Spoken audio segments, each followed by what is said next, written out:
Welcome to the very first video interview on the Vita Podcast, the space where we talk about life. So I've been following this story for quite a while now, and for our very maiden episode, I present to you a lady, an ex-surrogate mother, who will take us through her journey. So the usual practice I know of surrogacy is that the surrogate mother is not supposed to know whom she's, bearing the child for, but this is totally different. Now, this is a no-reveal episode, so I'm going to be cutting out all the pleasantries and diving right into the VOD, shall we? So tell us, how did your journey into surrogacy begin? So I've always loved children. It's like a fetish for me. So I had this family I was friends with for many years. They had issues conceiving, and jokingly, the wife said, I wish I'll just find someone who can bear my pregnancy. I was like, what? Bear your pregnancy? Like, are you kidding me? And this was long before surrogacy became a thing in this part of, our country, Nigeria. I don't want to go into every detail, but long story short, I found myself helping out. We agreed on a certain amount, and that was how it started, like a joke. We're all scared of the outcome. Will it not affect our relationship in the future? Should a friend do this kind of business favor for a friend? What happens when I visit and afterwards I see the baby? I have no answers really, but how much was it? Is it something you'd like to mention? I really don't think I want to, but the money was enough to fix my problems in my life at the time.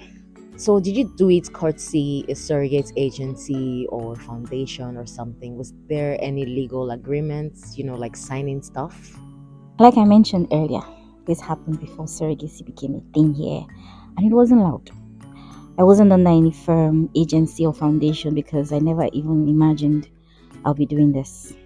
I'm very fertile. I had 4 children for my late husband. The 3 of us involved, that's me, the intended parents with a fertility center, and of course, a lawyer. So what was the entire experience like? It wasn't an easy one. 6 months into it, I started to have a mental breakdown because it seems like I was connecting too deeply with the children in my womb. Children? What? Yes, twin babies. And what we had was gestational surrogacy. What's that, please? We have 2 types of surrogacy, yeah? Straight and gestational, or host. I'm not going to lecture you. But yeah, in the host surrogacy, it was my friend's fertilized egg and her husband's sperm transferred to me through IVF. This is what is very common because in the case of host surrogacy, the surrogate mother has no genetic link. Okay. Host surrogacy and what have you. You knew all this before you embarked on this journey, right? Oh yes, I was schooled. Very schooled on it. Okay, so what happened that you started to feel or act funny? I just couldn't find the strength to continue. The intended parents kind of noticed my mood swings. On one of those days, they came in with me for the medical appointments to be able to track their baby's progress in real time. Were they always there during your appointments? Not exactly.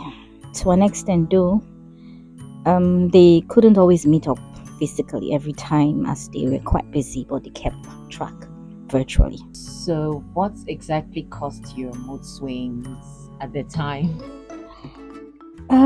These thoughts. Why did I offer to help? Why am I doing this? Am I crazy? I started to see myself as a baby making factory. The thought that I'm going through this journey for babies I will and can never have. Do you know what it means to carry a pregnancy for 9 months? In my case, 10 months. And in less than a heartbeat, the babies are taken from you upon delivery. What am I saying? What 9 months?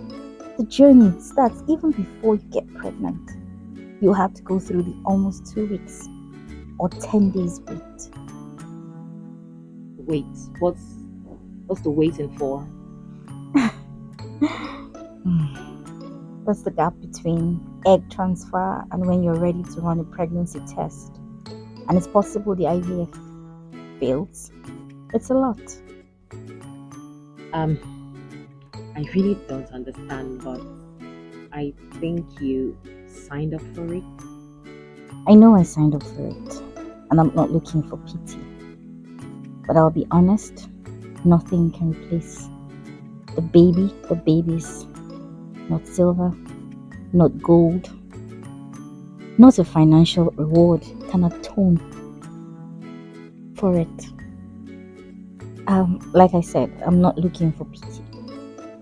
But before you sign up for surrogacy, make sure you're mentally prepared and emotions fit.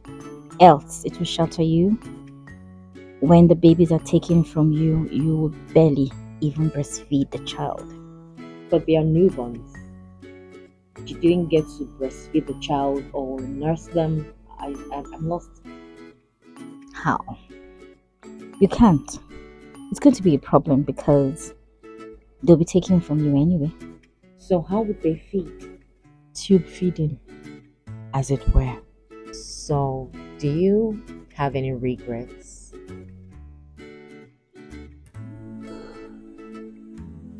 Yes, I do. My friend slowly detached from me and cut every form of communication with me. It hurts. Did I do anything wrong by helping out? Did she think I was going to steal the children? Did she think I'll find them one day and tell them the story? Why did she cut me off? I'm sorry. I may not understand, but I appreciate that you have decided to speak out. But has it been coping? Honestly, I haven't coped. The only escape I helped myself with was I was pregnant and I had a miscarriage. That's what could have helped me. Well, while I'm trying to heal, it's been a couple of years now though.